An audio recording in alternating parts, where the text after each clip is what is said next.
So now let's see how we can work around with the Smear and Twirl tool inside of Corel Draw. So first of all, for that, I'm going to go around and bring in, let's say, a shape right here, just like this. And I'm going to go around and fill that out with the color right here. So now if I want to go ahead and then change around the shape, let's say, for example, I can go around over here onto the Smear tool right here. So once I go around onto the Smear tool, what I can do is I can pull off right here. I can click and drag this around right here, and you can see that I can pull these off around according to how I want using the Smear tool, as you can see right here. I can go around and increase up the size right here, just like this. So let's just go around over here and then I'll work around with this, and you can see that this is the Smear tool that I have right here. Let's just go around onto 3 right here, just like this. Press enter right here, just like this, and you can see that I can make the brush larger right here and utilize the Smear tool just like this, as you can see right here.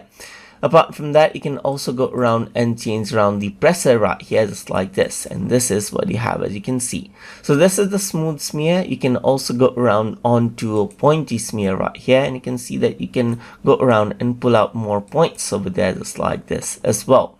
And apart from that, you can also work around with the pressure sensitivity right here. Especially if you're using a tablet, you can go around and utilize the pressure sensitive feature as well. So apart from the smear, you can also utilize the twirl right here. So twirl allows you to actually go around and twirl out as you click on certain areas. Right click and hold right here, it twirls out that area, as you can see right here. You can change around the size, of course, right here of the brush right here, and twirl it around right here.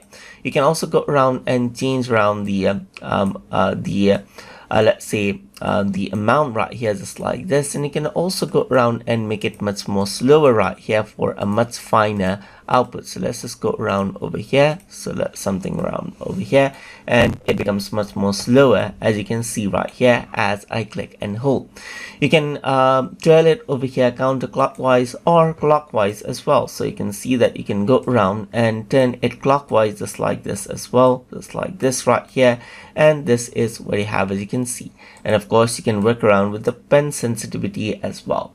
And this is how you can go ahead and utilize the smear and twirl effect inside of Corel Draw. So hope you guys learned something as always. And as always, please like, comment, share, and subscribe.